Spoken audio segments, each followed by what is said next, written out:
ადამიანის ცხვირის ღრუ წარმოადგენს თავის ქალას ზედაწინა ნაწილში არსებულ ორ ხვრელს.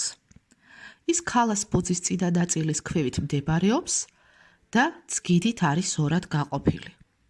მისი ლატერალური ანუ გვერდითი კედლები ნიჟარების გამო მნიშვნელოვან როლს თამაშობს ნორმალური სუნთქვითი ფუნქციის შესანარჩუნებლად, რადგანაც აორმაგებს ცხვირის ღრუს ზედაპირს. მისი ლორწოვანი გარსი ცხვირის ღრუს იცავს. ცხვირში ნიჟარების არსებობის გამო არჩევენ ზედა, ქვედა და შუა გასავალს. შუა სავალში ხდება წინა დანამატი წიაღების დრენირება. დანამატი წიაღები ჰაეროვან უჯრედებს წარმოადგენენ. ეს წიაღები თვალბუდისა და ცხვირის ღრუს ირგვლივ მდებარეობენ და ქვედა სავალში საცრემლი არხი იხსნება.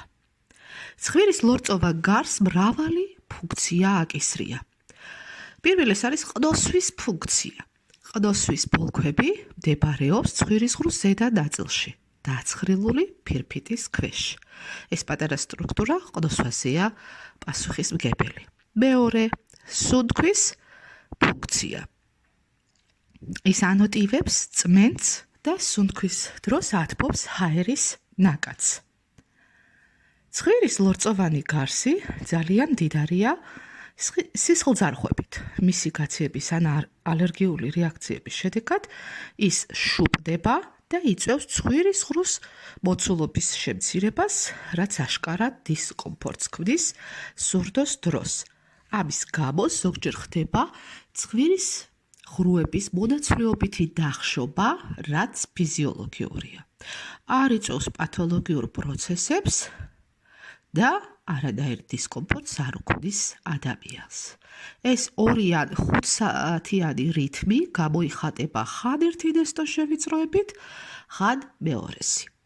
ლორწოვანი საფარის არსებობის გამო ნებისმიერი უცხო სხეული, რომელიც ჰაეროვანი გზით ცხვირის ლორწოვანაზე მოხვდება, ამ სისტემის მეშვეობით ცხვირ ხახისკენ განიდევნება და 400-დან 800 მოძრაობა ხორციელდება წუთში.